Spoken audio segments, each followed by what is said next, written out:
The Summer Games Minute, brought to you by Mass Mutual. For most professional athletes, versatility means they can play a few different positions in a single sport. For Babe Dietrichson-Zaharias, versatility means dominance across the entire spectrum of sport.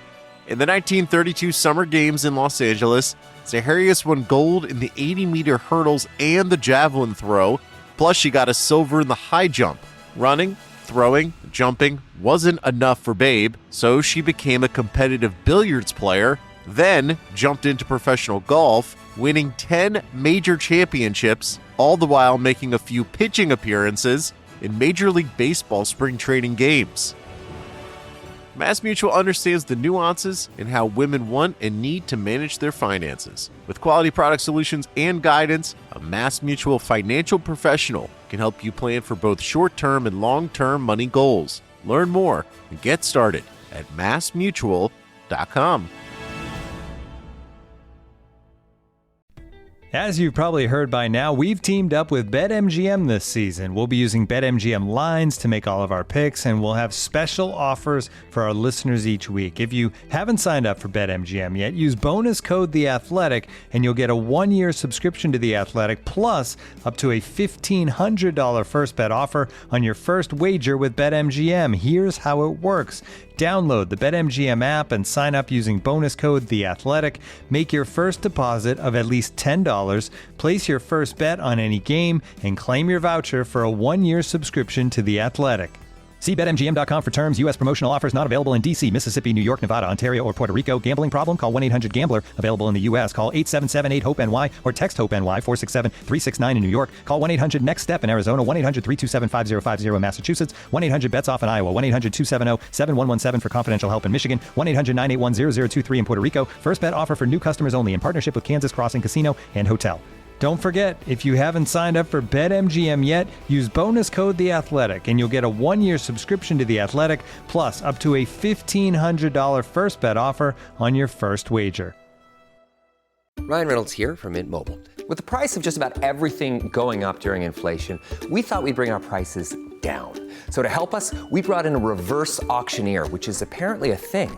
Mint Mobile Unlimited Premium Wireless. How to get 30, 30, bit to get 30, bit to get 20, 20, 20, bit to get 20, 20, bit to get 15, 15, 15, 15, just $15 a month? Sold! Give it a try at mintmobile.com/switch. $45 up front for 3 months plus taxes and fees. Promo rate for new customers for limited time. Unlimited more than 40 gigabytes per month. Slows full terms at mintmobile.com. The Athletic.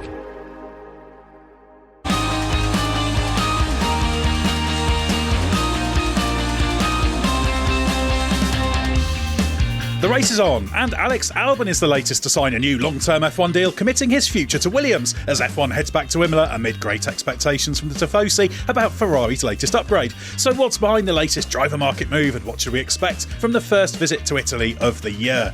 I'm Edd Straw, and joining us to reveal all are Scott Mitchell-Malm and Josh Suttill. Well, Scott, this must bring back memories of your very fruitful trip to Imola last year. Oh, God, I genuinely was not thinking about it and had forgotten almost. That was a very underwhelming 24 hours in which I became increasingly sceptical that the race would go ahead, and tried to kind of preempt it and get away with not travelling, but I was, in hindsight, quite correctly coerced into going anyway because there was no guarantee and it would have been absolutely stupid not to. And then within about 30 minutes of landing in Bologna Airport, where I could already see flying in just how bad the flooding had been. It was so horrific in the region, and around the airport wasn't even the worst bit by any stretch of the imagination. I parked myself in a service station near to the airport because I thought, well, better not go any further. And then within about 45 minutes, I think, of landing, I was getting tips that the race was set to be suspended. So hastily arranged a return flight home. I think I had to fly via Frankfurt or Munich. And it was the shortest Grand Prix weekend experience of my career, one I won't forget, and it means I still haven't been to Imola for a Formula 1 race, which is really disappointing. It even eclipses Australia 2020, when we went all the way to the other side of the world for an F1 Thursday, and then that was about it. Australia probably does still win, even though we got there and we did have a full day and a bit on site. The amount of travelling to and from means that, like, per hour spent getting to a race, that was still the biggest waste of time ever. Yeah, absolutely. And well, it was funny, the Imola thing, because you can never really tell from the news coverage how serious something is. Sometimes it's exaggerated, but sometimes, as in this case, it almost went the other way, where the flooding was horrendous, a huge amount of damage, and obviously they'll still be feeling the effects of that. So looking forward to see the progress that's been made in the area when I get back over there. In fact, later today I shall be flying. And Josh, where does Imola rank for you? Is that an exciting circuit for you? You're a little bit younger than us, so I wonder whether Imola has the same resonance for you. Well, other than having an excuse to stay at home and not see anyone, I think one of the best things about the pandemic was, Imola returning to the calendar. I think it's a great track. Even without the history, if it just come on in 2020, I think anybody watching would have hopefully agreed that it's a great track. I think it's a fantastic classic track, and I'm glad it's back on the calendar, and I hope it sticks around. I think there's only a deal until maybe next year, so that might be something that hopefully gets sorted soon, because I think, the calendar's a richer place with Imola on the calendar. Yeah, and it wouldn't have happened, the longer term deal, without the race turning up in 2020 as well. That actually made it possible to pull together the various companies that could fund it. So I hope it is for the long haul, but remains to be seen. We should probably stress there that you mean the Emilia-Romagna Grand Prix turning up on the calendar in 2020, not the race as in this entity. We were not instrumental in Imola coming back into Formula One long term.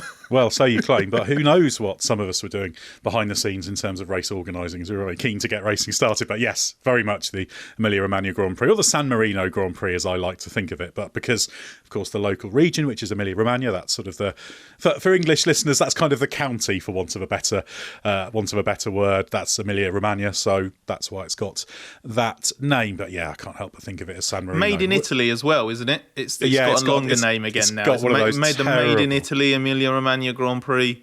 Yeah, it's just a terrible name. Yeah, it is. But so yeah.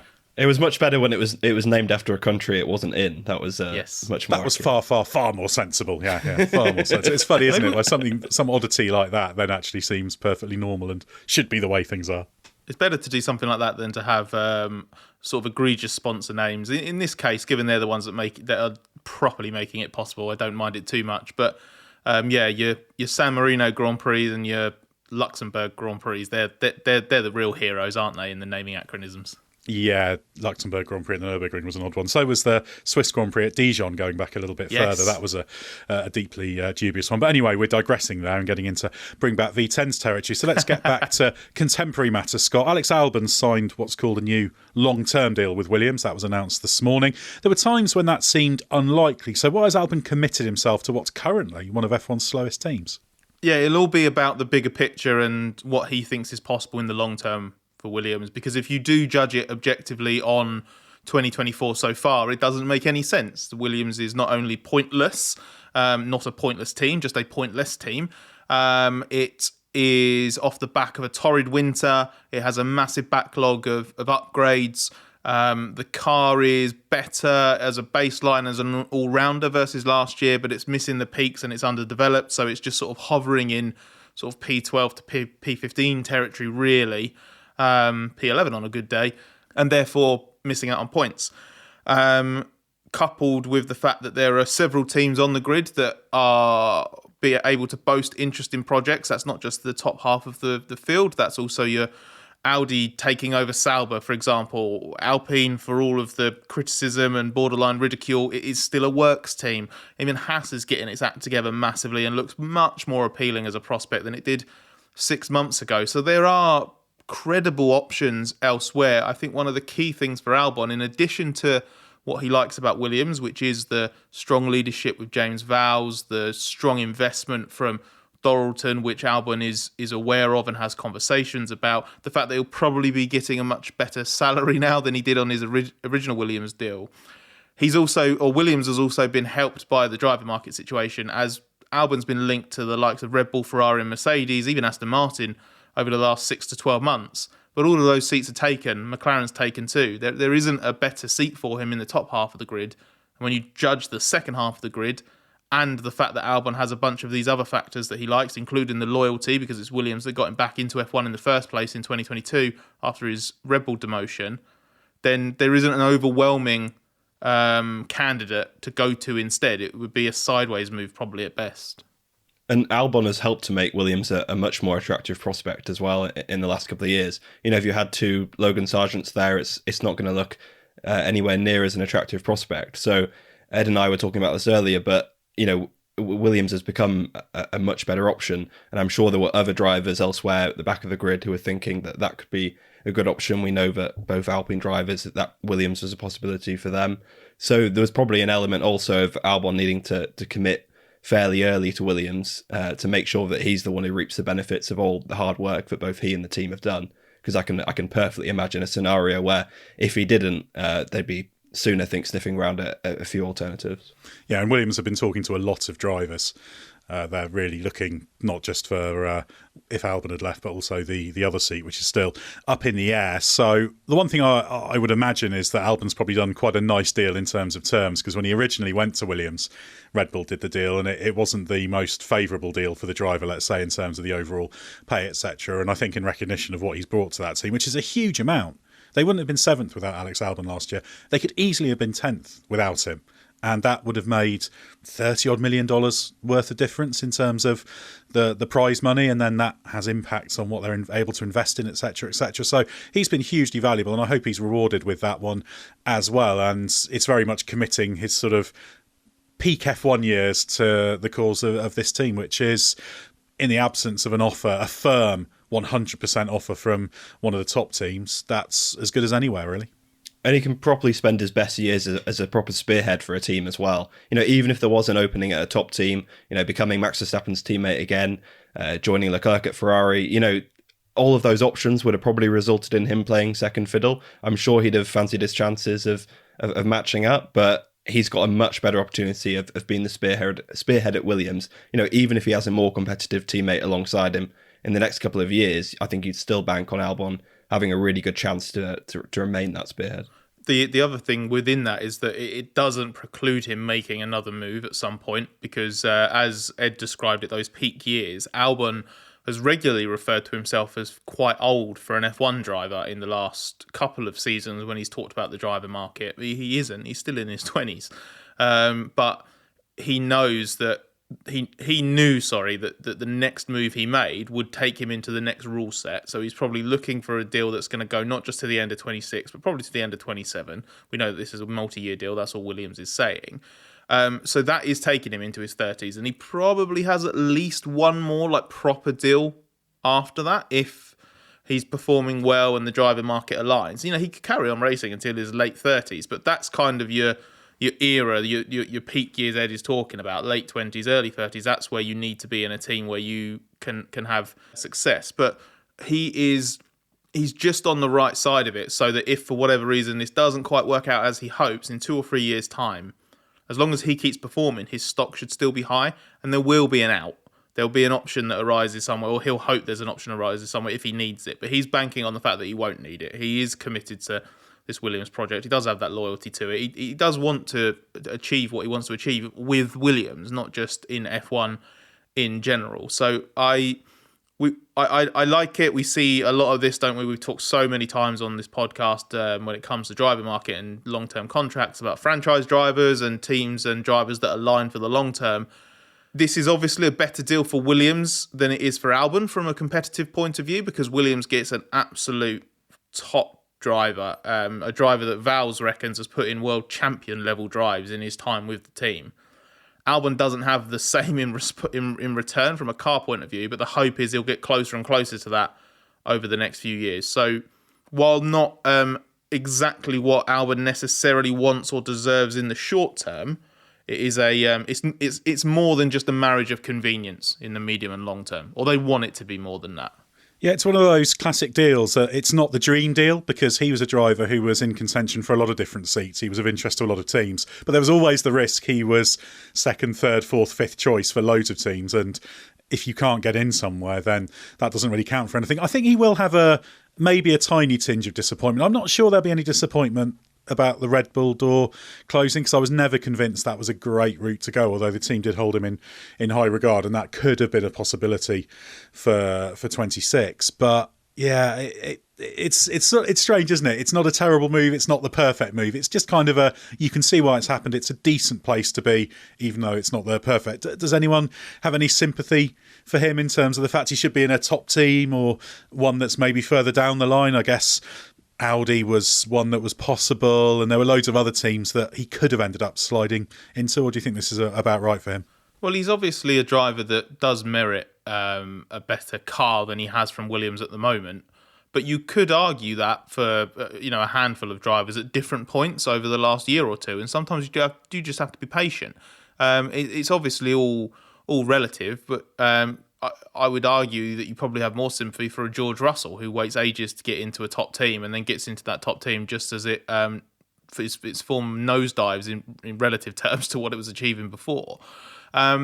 So it would be nice, absolutely, for Albon to have a better seat, and he does deserve one in the short term. But yeah, the only one that looked like even remotely possible really would be at Mercedes, and I believe there were some tentative initial conversations, but Albon realised quite quickly that he'd basically just be a stopgap there because they're dead set on Andrea Kimi Antonelli at some point. So I think if it's a case of do you go somewhere better for a year or two, but something that still won't let you achieve your ultimate goals, or do you bank on this as a longer term thing with security and hopefully the high upside that you believe is there, then that's not a bad sort of, if it's second prize, it's a pretty good consolation.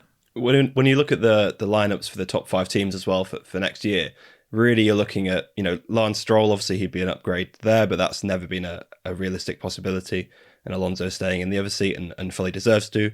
So then you're looking at, Red Bull, that second seat, and yes, probably would be an upgrade on Sergio Perez, but you have to remember Perez got that seat in the first place because Albon had that Red Bull seat and couldn't make the most of it and then lost it. And then Perez did a really good job in the midfield and picked that seat up. So I don't think there's a huge injustice here.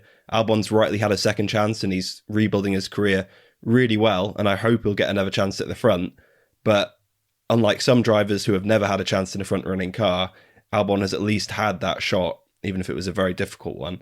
And unfortunately, he wasn't able to make the most of it. Yeah, and Williams isn't a bad place to be. Certainly there's going to be real long-term progress there. They've got a car that's a bit harder to score points in because it's more of an all-rounder as a car, but as you alluded to, Scott, it spends a lot of time between 12th and 16th place. I think it's only spent 16 laps in the points so far this season. So there's an interesting trajectory that he's along for the ride for. Well, Ed, what's your reading on their kind of season so far? Do you think they'd be kind of disappointed with what they've got so far? Not in terms of results, but I guess how close they are from the front. Do you think they expected a little more progress? I think they're disappointed because they've hindered themselves, really, in terms of all the stuff they've tried to do on process, increasing more necessary complexity into the building of the car, making a greater number of new parts. That sort of stressed their systems for tracking all the parts and everything beyond what they were capable of. So it was a bit of a scramble. So there's performance that should have been on that car for the first half dozen races that just hasn't been, and they had the problem not having the spare chassis, and that set them back as well. More repairs after Miami as well, after Sargent ended up in the wall following the contact with Magnussen. So I think when you factor all that in, which is stuff they didn't want to happen, but there's reasons for it, and as long as it leads to the right corrections being in place and the systems being fine in future, that's okay. I think they're quite satisfied with the fact they have that less peaky car, a more even, consistent car that they can put performance on. They're not dependent on being overpowered in certain areas. So on certain tracks where you can gain track position and use straight line speed because you haven't got enough downforce ultimately to hold it, that was their calling card before. But now it's a very different type of racing. And it's a better car, but perversely a harder car to score in. But there's upgrades that are starting to appear, and it won't take much because they're about 1.5% off the pace on average, which is very similar to the average over the course of last year. So it won't take a huge amount, but they have slipped from being the 7th, 8th quickest in the first few weekends to 9th, 10th more recently. So some work to be done, and there's upgrades over the next few weekends that will help them with that, and they need to get a little bit better balance between high speed and low speed performance with the setup, etc. All about getting that floor running as low as possible, as often as possible, platform control challenge. So yeah, it's neither a triumph nor a disaster for Williams, really. It could have been better, but there's reasons for it, and it's the right sort of trajectory. Sometimes you need to take one step backwards to go two forwards. You know we love talking stats here at The Athletic. Here's one that's super simple to remember. Discover automatically doubles the cash back you've earned on your credit card at the end of your first year with Cash Back Match. That means with Discover, you could turn $150 cash back to $300. That's right, you could put it towards some memorabilia you've had your eye on or treat yourself to a premium sports network. You earn and Discover doubles. See terms at discover.com/creditcard. We'll get back to the pod in a moment, but first of all, let me tell you about Grammarly. Email, Google Docs, Slack, you write across multiple platforms and places during your workday, so delivering consistent, high-quality communication everywhere is key. Grammarly is an AI writing partner that helps you get work done faster with high-quality writing for better projects, proposals, presentations, and more. Best of all, Grammarly works where you work, so you can get more done no matter what tools you use. As a journalist and podcast host, I'm constantly writing and rewriting copy and drawing up scripts. It's part of the job, and Grammarly helps make it faster. It's got some really cool features like tone suggestions to help you strike the right balance between direct and friendly in work emails. Plus, Grammarly has a ton of other great features like advanced spelling, grammar, punctuation, and conciseness suggestions to ensure your writing is professional, mistake-free, and clear. Get AI writing support that works where you work. Sign up and download for free at grammarly.com/podcast. That's grammarly.com/podcast. Easier said, done.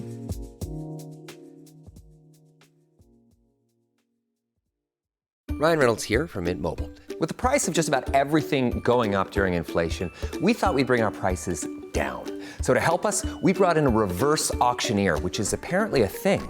Mint Mobile Unlimited Premium Wireless. How to get 30, 30, bit to get 30, bit to get 20, 20, 20, bit to get 20, 20, bit to get 15, 15, 15, 15, just $15 a month? Sold! Give it a try at mintmobile.com/switch. $45 up front for 3 months plus taxes and fees. Promo rate for new customers for limited time. Unlimited more than 40 gigabytes per month. Slows full terms at mintmobile.com.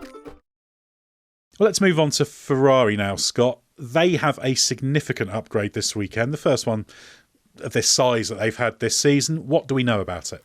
We've seen glimpses of it already, and it does, as you say, seem significant. It's a quite extensive reworking of quite key parts of the bodywork. Unsurprisingly, we see changes in the sort of side pod area in particular with the inlets. It looks a little bit more like what we've seen introduced by Red Bull and to a lesser extent McLaren this season, having followed the prevailing trend set by Red Bull last year. I've seen it described on social media as like a SF24 Evo or the 2.0, and I hate these terms. Like, it's better than when people label stuff a B spec when it's absolutely not a B spec. But it's not when the car's not been seen properly in full, and you have and you don't really know exactly what it's intended to achieve. It's just so easy to just label the car as such when you're just like spouting off on social about it. But it does look extensive. It will be interesting. I mean, we had in Miami, for example, McLaren introduced that long list of upgrades, extensive top to tail on that car, and their CEO Zach Brown did, I think, refer to it as a bit of a B spec. So who knows? Maybe Fred Vasseur will come out, or Leclerc or Sainz will come out in Imola on Thursday and just be like, oh yeah, absolutely, this is 2024 2.0. This is going to be absolutely mega. This is a Red Bull beta. I suspect they're not going to be quite so gung-ho about it in their predictions. But when you see an upgrade like that, you know where Ferrari's development has been in general in the last sort of 12 months, which is 9 months or so, which has been really strong and does seem to have chipped away at their weaknesses and built on strengths. You have to be encouraged, and you have to at least, I think, give them credit, because they've earned the benefit of the doubt with the progress that they made in season last year and how they started this year with the 2024 car. So if this continues that trajectory, it could be the upgrade that they say and feel that they need to start challenging Red Bull on a more regular basis. Obviously, the counter to that is that Imola could well be when we start to see more upgrades on the Red Bull, which could move the goalposts again. Yeah, Fred Vasseur said they only needed a small step to basically be challenging Red Bull every single weekend. So, how extensive this upgrade is, you'd have to say you'd hope that would produce a small step, and that would be the small step they need. So, yeah, I think they sort of set themselves up to something where we can at least expect a a small step forward, and the gaps are so close where at certain tracks in particular, I think they are kind of well within range of Red Bull already, and you'd hope this little small step would bring them even closer. Yeah, and ultimately, when judging the effect of upgrades, it's very difficult because so much is in the underfloor that you can't see. Like I said with Williams, it's all about just working the underfloor as hard as possible without hitting trouble, making sure you've got low speed and high speed, downforce and balance and everything. That's the big challenge. And relatively modest things can make a big impact on that. We don't think this Ferrari package is going to be a second, but as you alluded to there, if they gain 0.3, that's huge. That's their average deficit, give or take. Tends to be 2 to 0.3 in the race. I think it's about 3 and a bit percent, 0.3 and 0.3% on average, or thereabouts from memory, rather than 3%. That would be a bit distressing for Ferrari. So yeah, it should get them a little bit closer. And as we said before, every time the chasing group gets a little bit closer, it gets a tiny bit more complicated and less easy for Red Bull. So that just makes for more interesting races and the potential for more being nicked off Red Bull. Still the best car, still going to win the most races. But if Ferrari can do a little bit of what McLaren did and they can kind of both be there, it just complicates the race at the front a bit more. Yeah, there's a bit of validation for McLaren needed as well, I guess, this weekend after their Miami step forward. Again, like you said, we can kind of see hopefully a bit more how much of a step forward that actually was. And then theoretically, at least from the way Verstappen saw it on Sunday in Miami, we have kind of got a group of 3 there at the front who are kind of emerging as 2 proper threats to Red Bull. Yeah, and it's been a happy hunting ground for McLaren in recent years. Imola and should suit their car. So, yeah, interesting to see the balance of Red Bull, McLaren and Ferrari. Josh, there's also off-track news for Ferrari since Miami. The first big thing is a change on Charles Leclerc's side of the garage. Can you explain that? Yeah, so as a race engineer, Xavi Marcos, who you probably kind of know from various radio messages, often you see them across social media, can see, usually his catchphrases, "we are checking," and all sorts of things that you basically see. So he's probably one of the most kind of well-known race engineers, but he's basically departed. He's still with Ferrari, but he'll have a more of a factory-based role. And they're going to bring in Brian Botzi to replace him as the race engineer. So, yeah, a significant change. It always is when you bring in a new race engineer. They haven't been given extensive reasoning as to why this change has been made. But certainly when we've seen these various clips from the onboard, the communication isn't always as smooth. So you could make a suggestion there that change has been made to help kind of clear the communication. But like I say, no official reason has been given. So I'm sure we'll find out a lot more during Thursday as to why this change has been made. Yeah, and as he's been the performance engineer to Leclerc, it doesn't seem to reflect a whole spread change in the approach of everything. It's always hard to know exactly why change has been made, but they keep stressing organisational rather than it being a kind of decision to travel less or that kind of thing. So I don't know whether some of those interesting communications were felt to not be optimal and there was a way to improve it. Sometimes you do get gains from doing that, or it might just be one of the standard things that happen. But yeah, when it's the performance engineer stepping up, that's as seamless as it gets, because he's all right. Basically, the performance engineer is kind of the number 2 race engineer almost, if you want to think of it that way. It slightly varies depending on how each team works, but that's, as far as a change goes, a race engineer change is big, but that's the smallest possible version of a race engineer change. Let's put it that way. The performance engineer is also someone that the driver will be in communication with over the radio at different times. Not obviously necessarily when they're actually on track. We often hear them in the garage before the start of the race, when waiting for a restart, for example. So not only will the performance engineer be well established in terms of radio protocol, they'll know exactly how the race engineer talks to the driver. They'll also have their own communication as well. So outside the car, obviously, but crucially inside the car. So yeah, you're right, Ed. It's about as seamless as it gets, purely because you don't start from zero. It will be one of the main things to learn, I think, on if hopefully day one of Imola, but through the weekend, exactly where this came from and what the real motivation was behind it, because it's obviously not going to be quite the same. I suspect it's not going to be quite the same as when Valtteri Bottas seemed taken aback and annoyed at Sauber getting rid of his race engineer, which played out over the Miami weekend. Bottas did know before the weekend that change had been made, but he clearly didn't consent to it. So did Leclerc drive it? Did he accept it? Is this a Vasseur thing? Is it somewhere else in the team where it's felt, as you say, Ed, organisational change? Why was this necessary? Fred has Fred's been really kind of gentle at times with what changes he's made and when. Some stuff was done quickly, some stuff has been a little bit more of a slower evolution, but what he didn't want to do when he came in was arrive and immediately bin off like 20 people and then overhaul the garage or anything like that. He's taken his time to learn stuff, and you have to say, again, a little bit like on the technical development side, Ferrari's earned the benefit of the doubt under Vasseur for the way it sets the team up and the way it operates. And one of the lingering weaknesses, I think, through last year, this probably hasn't been the same sort of stuff in the first part of this season to really have a flashpoint, but there was still a lingering communications issue in terms of, do you remember, like it was Leclerc who got the grid penalty in Monaco, wasn't it? Because of impeding in qualifying, that was completely on Ferrari.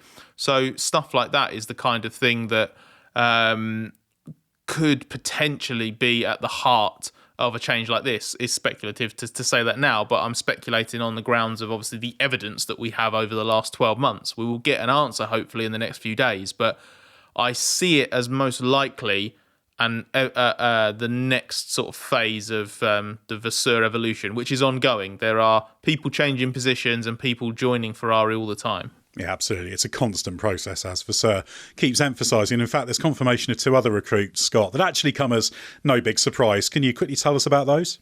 I can, yes. So you have Loic Serra and Jerome D'Ambrosio are arriving later this year, I believe, in October from Mercedes.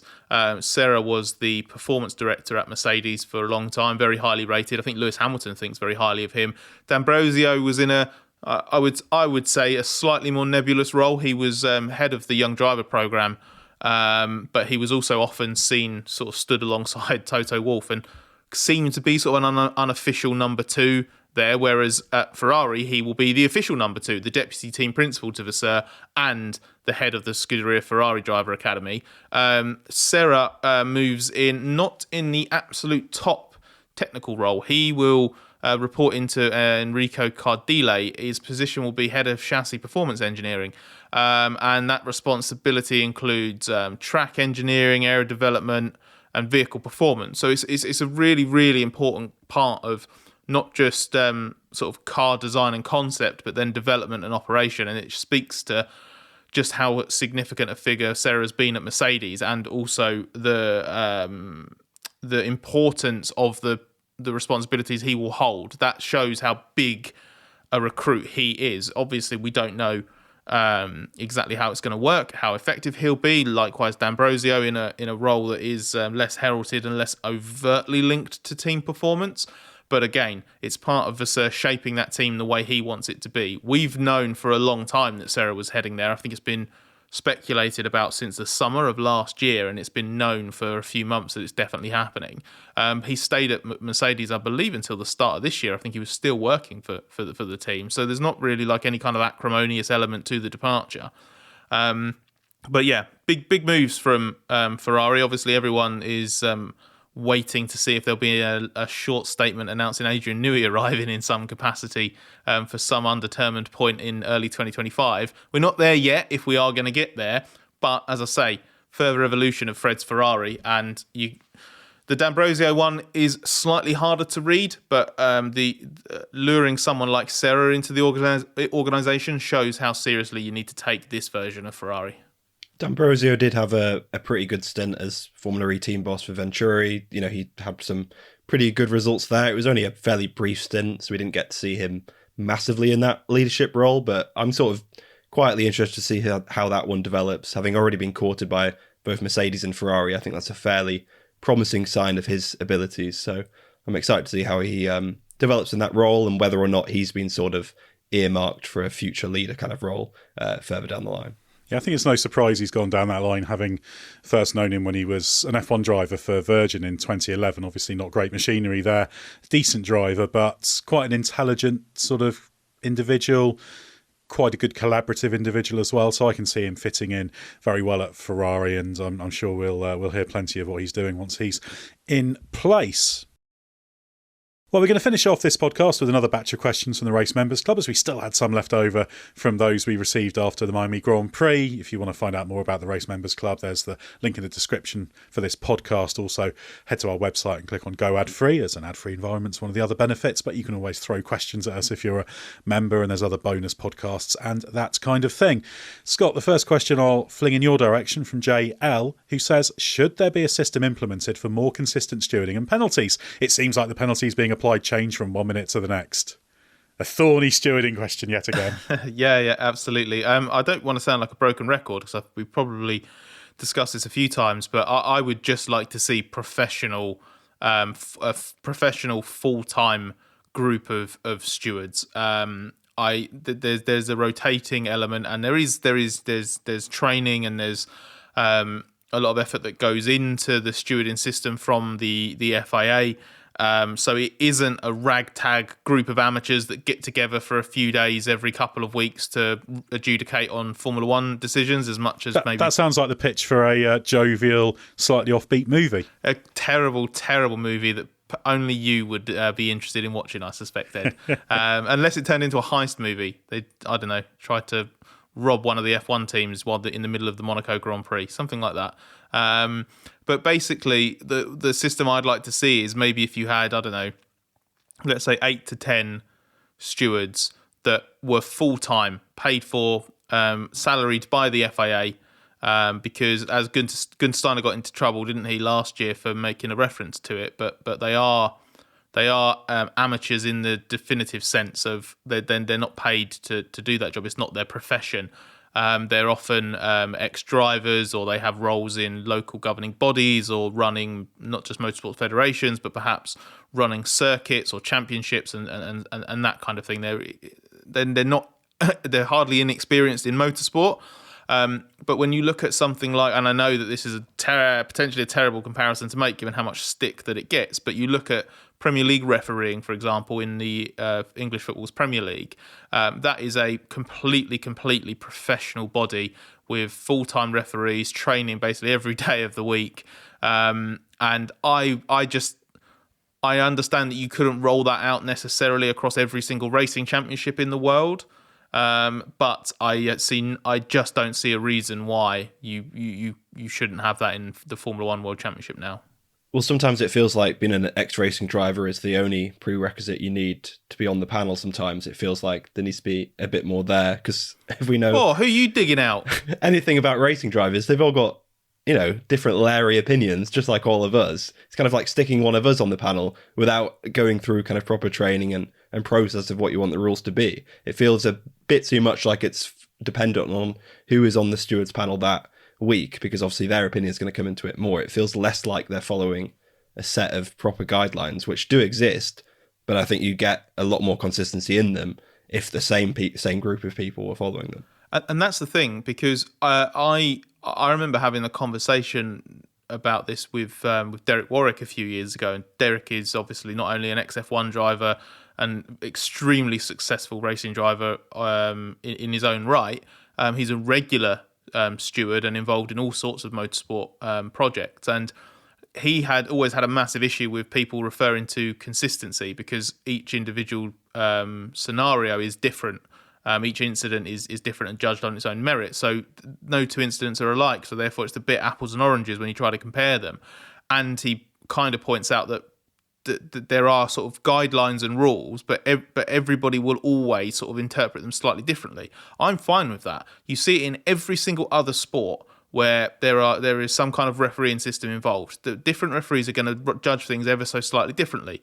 That's fine as long as you have a smaller pool, so that you know that you will learn over time, sort of, or you will see over time patterns emerging, and then if there are problematic patterns within that, you can address it, because it's clearer where the quote unquote problems lie. But also, if it was just more professional, you would get over time a better level of that word consistency in interpretation of rules, guidelines, whatever it may be. So I just don't see why it would be a drawback. I'd agree that's the best means to achieve that consistency, because the trouble is, every attempt to improve consistency by implementing guidelines or more thorough rules has created problems. Some of the decisions that people find most baffling tend to be ones that are driven by the fact the stewards have to default to what the guidelines say, and the guidelines cannot possibly cover every possible version of events when you've got two cars moving relative to each other on any number of different corner types, circumstances, track conditions, all those kind of things. You just can't do it. And so almost that slavish desire for consistency, which is laudable, actually has the inverse effect, which is why I'd certainly agree with the argument that, yeah, if you have a small permanent panel, you get more consistency out of that, although you will then get certain individuals complaining that certain members of the stewards or the group of stewards are anti them, etc., etc., etc. So yeah, it's an everlasting argument. Josh, a question now from Brent McLeod, who says, listening to the recent answer about Pat Simmons and Crashgate got me wondering what specific regulations made Renault's behaviour punishable so severely in comparison to something like Kevin Magnussen's behaviour in the Miami Sprint. One could argue that they were both intentionally breaking rules to help their team. Both situations seem equally unsporting in their intent, and according to the rules, the outcome, Alonso winning, Hülkenberg getting points, doesn't matter in terms of the severity of the penalty. Why such drastic differences in outcomes? Yeah, well, this was more to do with the International Sporting Code that obviously Renault broke during Crashgate. I think that was a far more egregious example of cheating, I guess you would say, of manipulation than what Magnussen did. It was far more dangerous in the way that Piquet's crash car was obviously a danger to him, to the marshals, to everyone at the circuit. In the way that Magnussen's defence, I don't think really was getting dangerous in the Miami Sprint. So I think that's one of the biggest distinctions. But Ed, you're probably slightly better placed to talk about this as not Mr. Crashgate, but there's a bit more of an aficionado on it. Well, I think it fundamentally comes down to an issue of scale, doesn't it? Because there are certain things that you have to take as read in order for any sport pretty much to work, particularly motor racing. And yeah, deliberately crashing to influence the race like that is just so far outside of that. And yeah, you would expect any such thing to have a pretty big penalty. I do have a problem with what Magnussen was able to do. Not that he did it, because again, you put in black and white in the regulations what kind of punishments you get for certain things. It is then legitimate to buy that, to take that hit in order for a net gain for the team, which I think is a big step backwards from what happened in Singapore. I mean, yes, the point made in the question about the fact that there's similar elements because it's using one car to help the other, that there's truth in that. I do think there's a big difference in magnitude, and I would actually like the situation with what Magnussen did to be tackled, but I don't have a problem with him and the team doing it because that's what the rules allow. Yeah, there's a bigger loophole allowing that. I don't think there was an overwhelming loophole allowing the Singapore situation to happen. It was more, I think nobody expected anybody to take advantage of it quite like that, but they should expect people like Haas to take advantage of the current loophole. Yeah, I'd argue you're almost forced to in Haas's position, by the way. The rules are, a question now from Chris Frankovitz, who says, do we really need 3 compounds of tyres? Would it be silly to have a single tyre type for the teams to use throughout the race weekend? Hybrid type that is almost a mix of all 3 current compounds. Maybe this would help solve the issues with cars driving dangerously slow to conserve tyre life in quali, for example. I think it depends how you did it. If you tried to do the whole season on all the different tracks with one compound of tyres, I think it'd be impossible to produce one that would work. And they have 5 compounds available of dry compounds in order to cover that spread of characteristics. And I think the temperature issue would be there, whatever the tyre, because you want to get the best possible grip out of the tyre. So I think if anything, reducing the number I don't think helps, and that they'll have 3 different compounds on a race weekend to try and create strategic variety as well. But yeah, the biggest thing that would be good to do would be to make the tyres less temperature sensitive, which they've battled to do for years and have made some progress in, but still there's so much performance in that tyre prep, no matter what the tyre is, even if you try to stick them on a set of tyres you buy from your local Quick Fit or something, there'd still be something you can do that would maximise the performance. So yeah, I think having multiple tyre compounds available is worth doing. I don't really see the gain from going to one, although it would be interesting. Maybe you could have a single spec of tyre that's super high duration. That could be good for sustainability. That kind of thing could be interesting. Maybe worth considering. But yeah, not one compound of anything like the current tyre. I would, if I was going to change one tyre rule, it would be mandating the use of all the compounds in a race. That would be my tyre change in F1. I think we see the closer cars get in terms of performance and with different strengths and weaknesses, you see different competitive pictures, don't you, on different compounds during a Grand Prix? And to me, it's just to me, it's such a shame that we're in the lap of the gods in terms of strategic variance there, when often, especially with the way that F1 is now, teams will just try and do the smallest number of pit stops that they can, which generally will mean that you either do a soft and a medium stint or a soft and a hard stint, or you go the opposite way if you're in the middle of the pack out of position and want to offset. And I just think that sucks. I think with all of the different things that there are in F1 at the moment, I don't see why it's any more artificial or problematic or whatever for there not to be, because then what you do is you don't mandate a number of pit stops, but you mandate a minimum number of pit stops, because you will have to do 2 stops to use all of the free compounds that are available on a given weekend. It would mean more pit stops and strategic variance. It would mean more unknowns for the teams, because there isn't going to be that opportunity through the weekend to get a grip on all 3 compounds and know exactly what you're working with. And I just think it would be more interesting. And I'm sure there'll be some unintended consequences, maybe some that are really obvious that I'm not thinking of. But that would be my tyre change, because I'd just be really interested to see how it works. Yeah, there's an argument for it that you have advanced well there. I'm a bit dubious about that, because I think it would just box everyone into just having the same. I think it would just make pretty much everything a 2-stopper, so you wouldn't ever get the offset between 2 and 1 stop and that kind of thing. But you don't get a huge amount of offsets anyway. I think the main thing is not expecting tyres to solve all of the racing variable problems. Scott, the next question for you from Dave Smith, who says, pre-Miami, there were reports that Michael Andretti was planning to meet with FOM in Miami to discuss their entry. Do you have any info as to whether this meeting happened and what may have come out of it? Also, do you think the recent US Congress intervention will have any impact on the possibility of an Andretti entry in 2026 or later? I'm not aware of a meeting happening in Miami, but I believe that the 2 parties convened in advance of Miami, in the weeks before, in London. So I think Andretti finally got the meeting that they were invited to and allegedly missed because the invite went into their spam folder.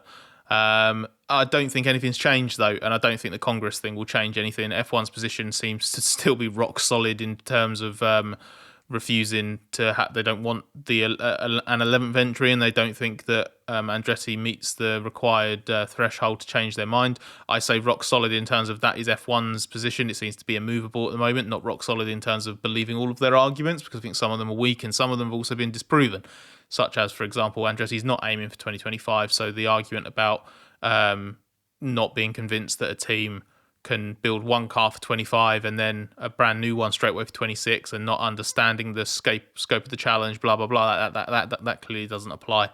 I think the main thing is that it's the gambit is 2028. The Congress stuff might... I guess there's a non-zero chance that it either forces F1's hand or it just helps nudge things along into going completely legal rather than just being it's dramatic and it's an escalation, but it doesn't hold any kind of enforcement value in terms of like what F1 could or couldn't be made to do.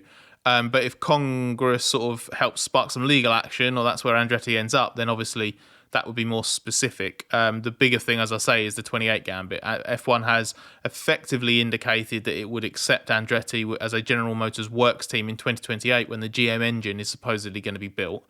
So will Andretti call F1's bluff, drop the 26 plan, and then just commit to trying to enter for 28?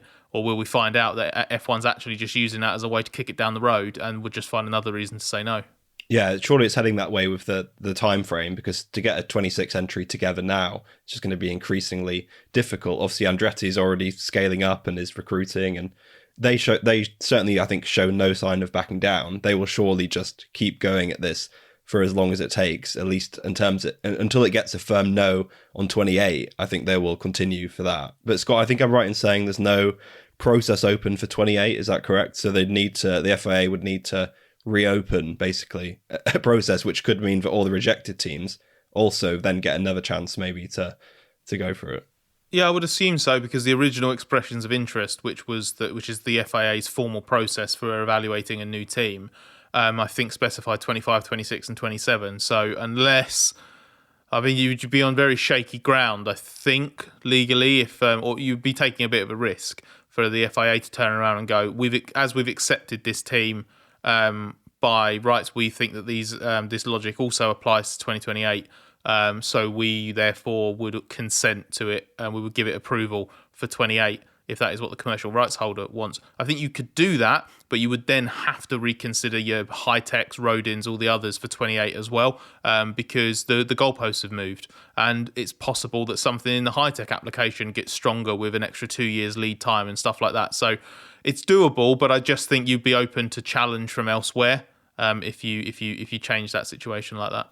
And to be fair to Andretti, I mean, if they have this General Motors backing for 28, if that's kind of followed through, and they're scaling up, I mean, they're just making a fairly overwhelming case to get in for 28. It's one thing to sort of promise what you're going to do, but if you have a whole facility and a design team and key recruitments and a works engine deal, you know, it was tough enough, I think, for F1 to reject it for 26, but I imagine the backlash would be, you know, monumental if that was the case in 28, if all those elements are in place by, say, 25, 26.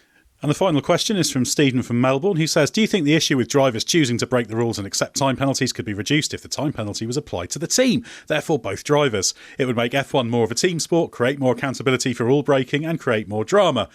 Well, I'll have the first crack at this. My first thought is it would create a suitably ludicrous situation if two teammates are fighting for the title in the final one, and one's one driver ahead. If you're the one who's ahead, you could just think, I'm just going to be a maniac and rack up endless penalties, so my teammate can't possibly beat me. And I think for just everyday circumstance, I can see the argument, because you're cutting out the ability to help the other car by also hurting the other car, but it would create absurd situations whereby, I don't know, Max Verstappen wins a Grand Prix by 4.5 seconds, but because Sergio Perez gets a 5-second penalty for something, he loses it, which will just look really stupid. But I do think it's an important thing to tackle, and I think there's better ways to do it to make it impossible to gain those advantages in the same way.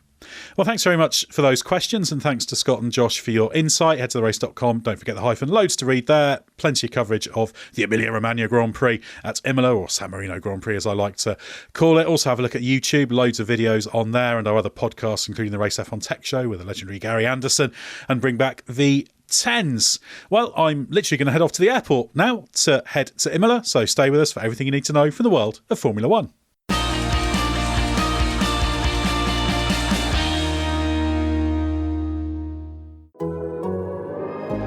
The Athletic.